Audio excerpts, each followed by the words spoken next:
결국 모두가 꼰대가 된다. 아니 어떻게 그것도 몰라서 팀장님이 되셨어요? 꼰대는 나이 불문 공감 능력의 문제다. 그러니까 내 교육이 먹혔어. 기가 막혀.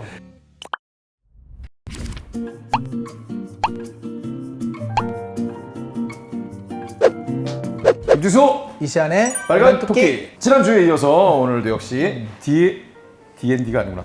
T&D 파트너스의 이민영 소장님과 함께 이야기를 나누고 있습니다. 야, 이거 말하기도 어려운 T&D 도대체 T&D. 무슨 뜻이에요? 트레이닝. 트레이닝. 네, 트레이닝 앤드 디벨롭먼트. 아. 인데 이 트레이닝이라는 단어를 이것도 이제 HRD도 약간 흐름이 있어서 요즘에는 좀 잘 안 써서 네. 탤런트 디벨롭먼트라고 하기도 해요. 그냥 갖다 붙이시는군요. 맞아요. 어떤 회사인지 좀 더. 교육을 설계하고 교육을 뭐 만들고 개발하고 딜리버리하고 이런 전반적인 일을 컨설팅 해주는 회사인 거죠.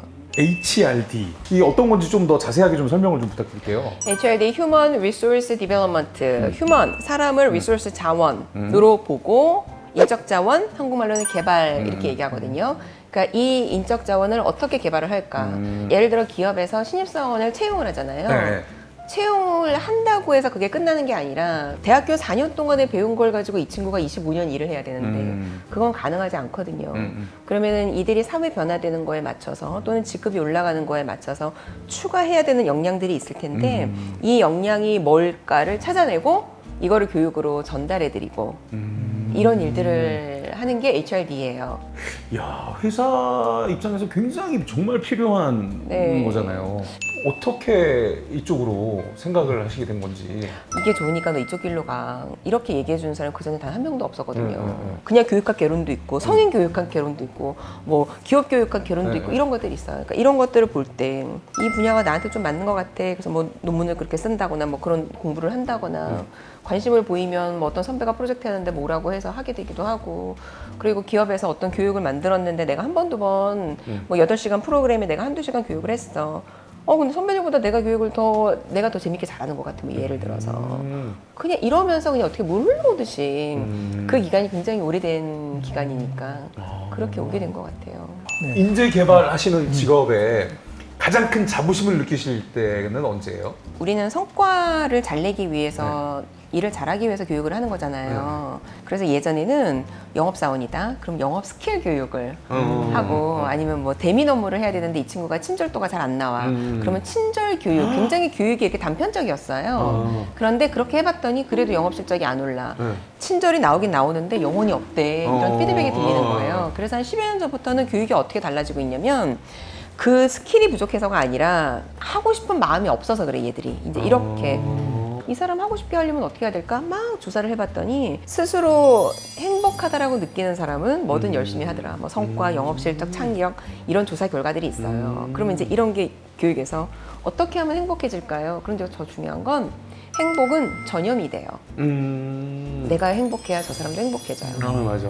그럼 내가 행복할 수 있는 방법은 뭘까? 행복해야지. 이게 아니라 이 과학적인 방법들이 있잖아요. 유산소 운동을 한다, 감사일기를 쓴다, 명상을 한다 이런 거 있어요. 근데 그중에 감사일기 이런 거 얘기를 해도 참, 그게 뭐 돈만 많이 줘봐 이러거든요 많은 분들이. 근데 실제 어떤 분이 우리 회사에 감사일기 짱을 만들었다고 사진 찍어서 보낸 적이 있어요. 와, 뿌듯하셨겠다. 그럴 때. 그러니까 내 교육이 먹혔어. 기가 막혀. 기업 면접관을 교육하세요? 그러니까 다양한 교육들이 있으니까 교육의 니즈를 얘기하잖아요 우리한테.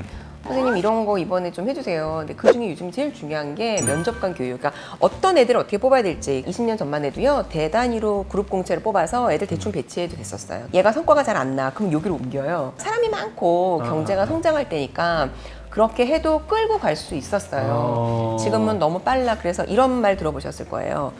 직무 중심 채용을 해요. 직무 기반. 그러니까 뭐 예를 들어서 기획에 뭐 광고를 제작하는데 어떠한 업무를 하는 친구 이렇게 직무로 뽑아요. 그래서 예전에는 인사팀에 있는 사람들이 제너럴한 질문을 해서 뽑았어요. 그러니까 말 그대로 얘 성실한 것 같아, 열정이 있는 것 같아 뭐 이런 거를 보고요. 그런데 지금은 인사팀에 있는 사람들이 면접을 보기보다는 마케팅 팀이야. 내 팀원을 뽑아야 돼. 그러면 마케팅에서 일하는 분이 뽑는 거예요. 진짜로 내가 같이 일할 사람을 직접 사람을 뽑는 뽑는 거구나. 근데 이제 질문을 어떻게 해야 될까라는 거죠. 그러니까 그 질문 기법, 예를 들어 네. 말 잘하는 사람한테 속으면 안 돼요, 이런 거. 우리 말 잘하면 똑똑한 줄 아는데 실제 그거는 뇌로 설명을 해요. 말하는 거랑 논리적인 건 서로 다른 뇌의 기능이기 때문에 이런 얘기도 하고. 맞아요. 앞으로 잘할 수 있을까요? 미래 포부에 대해서 얘기를 해보세요. 가 아니라 모든 질문은 과거형의 질문이어야 돼요. 왜요? 우리 회사에서 이러한 역량이 필요해. 너 이 역량이 있다는 걸 과거의 경험을 빗대서 얘기해봐. 그리고 또 면접관의 오류 같은 것들이 있어요. 처음에 왔는데 제가 되게 인상이 밝아. 그러면 좋은 점수를 주는 왜 초도 효과라고. 이런 거 없애야 돼. 그리고 또 재밌는 게 요즘 블라인드이기 때문에 학교를 어디 나왔는지 뭐 집이 어딘지 이걸 모르거든요. 근데 되게 재밌는 거 뭔지 아세요? 나랑 같은 동향의 사투리를 쓰면 또 긍정적인 점수를 준대요. 맞나? 또 예를 들어서 압박 질문이라고 하는 거. 요즘은 이거 하면 안 되거든요. 예전에 한번 어떤 대기업에 그런 질문했다가 네. 이 지원자가 나갈 때 저도 이 회사의 고객입니다 하고 소리 지르고 나간 적이 있어요. 그래서 이게 이제 자플래닛 같은 데도 있고 아니면 네. 아이들이 그 자기네들이 들어가는 그 카페 같은 데가 되게 많아서 네. 면접 후기를 다 공유해요. 근데 그런데 이게 나와버리면 사실 회사 이미지에 이미지도 큰 타격을 그러니까. 지금은 정보 싸움이니까 요거 교육하는 거예요. 중요하네요. 잠재적인 고객이다 이 친구들도. 그리고 좋은 인상이 왜 떨어진 친구들에게도 좋은 인상이 나아가야 그래. 다음에 좋은 인재가 우리 회사에 영입이 된다. 맞아. 이거 교육하는 거예요. 근데 여기서 중요한 거 뭐냐면 팀장급들은 교육에 다 들어와. 임원들이 안 들어와. 맞아. 정작 중요한 사람들이. 근데 진짜 실수는 임원분들이 많이 해요. 나이 드신 분들 옛날 스타일로. 그래, 잠재 고객일 수도 있고 우리 회사에 나중에 다시 또 들어올 수 있는 인재들일 수도 있는데. 분위기가 좋아요. 요즘 애들은 돈이 중요한 게 아니라 맞아. 어떠한 조직인지에 대해서 갈지 맞아. 안 갈지를 정하는데. 근데 지금 그 책이 네네. 아니 그 전에도 한 7권 정도 네네네. 내셨는데 어떤 책들? 당신 없는 회사에 가고 싶다?